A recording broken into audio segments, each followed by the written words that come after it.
Welcome back, you beautiful people. Hardtails, man. Yes, we're at a really fun bike park. This is Dyfi Bikepark. Riding a hardtail, pretty hard as well, actually. And these are our favourite hardtail hacks.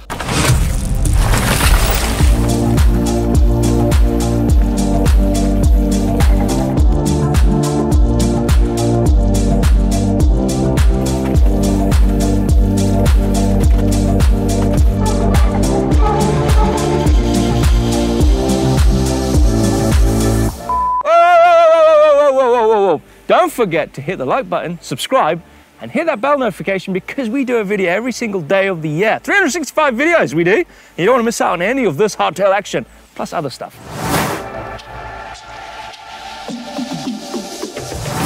I'm going to kick it off with probably the most crucial upgrade that you can do, and if you're willing to learn it, and that is being clipped into your bike. Running clipless on your hardtail makes you ride the bike a lot smoother because you're clipped into the bike. You can manipulate the bike by using the clipless shoes on the bike, which is it's a must, and I highly recommend that you do. And if you do run flats, it's not a problem, but when it does get rough, you are trying to fight to keep your feet on your pedals.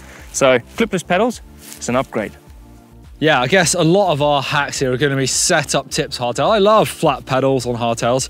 It's kind of what I learned to do. You know, I learned to ride on a fully rigid bike with flat pedals, and you get a skill of learning to shuffle your feet around because they will slide, but definitely go for the best, grippiest sort of mountain bike shoes with proper grippy sole, and proper pedals can save you a lot of shin problems, a lot of shin pain. And like I say, you'll learn to shuffle.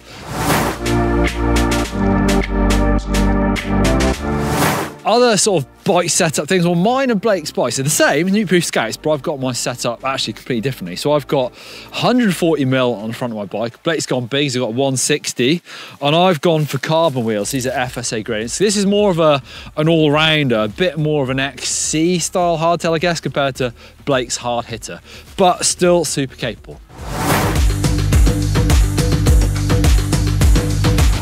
Hardtails can be quite rough when riding rough terrain, especially rocky terrain like here at Dyfi Mountain Bike Park. So a little upgrade for you is to get an insert in the rear of your tire. Now you can run in front and back, but I recommend more so on the rear. Concentrate more on the rear because that's where it gets a lot more of a pounding, especially if you're not a light rider, and also if you're running non-clipless pedals as well. You want to drive your feet down, so you're driving the bike into the ground, and that's going to eliminate you bottoming out that tire on rocks, causing the tire to split or to get a pinch puncture in your inner tube if you are running inner tube. An insert can also mean that you can run lower tire pressures in the rear, which also gives you a little bit more comfort when riding rougher terrain. Also, you can get a little bit more grip when it comes to trying to find it because it's going to be rattly on the rear.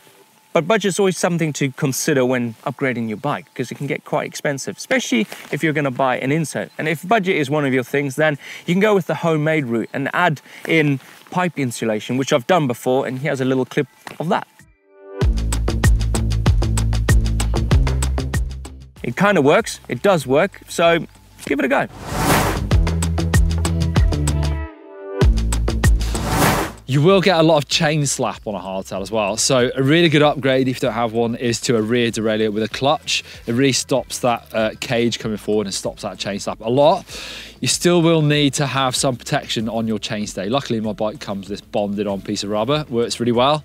If you don't have something like that, then there's a load of homemade options here. We've done videos on this in the past as well. So you could use an old inner tube, some mastic tape, or even a bit of road bike bar tape and wrap it around and then fix it. That'll make a big difference to the noise of your bike.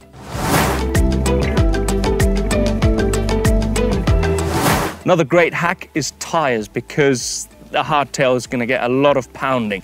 Now, if you're riding a lot of rough stuff, then think about getting an enduro casing tire or a downhill casing tire. But if budget is your thing and you can't afford to buy two, then just buy one for the rear, because that is going to get a hell of a lot of pounding. On the front, it doesn't really matter, so you can get away with having a little bit of a lighter tire. Or if you're more of a trail rider, then go Neil's way, and that is riding a trail set of tires. But they're still aggressive because you do want to have grip on the bike.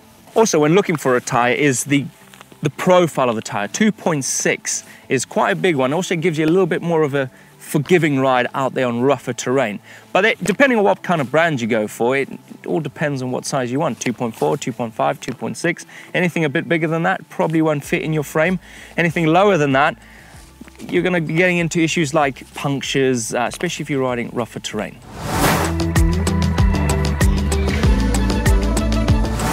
We talk a lot about how tyres can change the way your bike rides, but also wheels as well, especially on a hardtail, I think. Like I said, I've kind of gone for a trailer build of this bike. Got some carbon wheels, which are pretty stiff, which are good for, like I say, XE traily riding. These are FSA gradient, so fairly lightweight. Still good trail rims on there as well. But if you want something that's a bit more compliant, maybe you're riding really rough stuff all the time, then you might think about going for alloy rims and even picking those different wheels for how you want that bike to ride. Spank do different rim profiles. There are 359, often people choose that for rear. It's a bit stronger, a bit stiffer. And then a 350 up front. It's got a bit more flex to it, a bit more compliant. So really, it might be even a good idea to have two different sets of wheels. If you want a cross-country bike for winter, super light carbon wheels, and then for a bit of a bike parky thrasher, maybe some alloy wheels for that as well. Hardtails are mega versatile. We've used them in the past for bike packing, and they're super handy because you've got the space inside the frame. There's no shock or anything. You can use a decent sized bike bag. Also no rear travel, so you can use a really big rear pack as well. So great for carrying all your essentials like your sleeping bag, spare clothes. But the hack here is, obviously the frame bag can be used for just normal riding if you want to as well. Maybe you don't want to ride with a backpack, but you still want to take plenty of spares, food, maybe it's a pretty epic ride, you're not bike packing, then a frame bag is a really good option. For bike packing, you can fit a full frame bag with space for cooking kit, tools, spares, sleeping bag, and even fit a tent on the front of your bike for a good few days of adventure. All right, Blake, what's your favourite hardtail hack? Clipless pedals, Neil. I want to stick to my bike, especially when I go riding rough stuff. You like doing no-footers though and all that stuff? I do, but when it comes to the hardtail, I want to keep my feet on. Mine is tyres. Like we're riding big jumps, rough stuff today. I've got them hard. It's like 28 PSI, 26.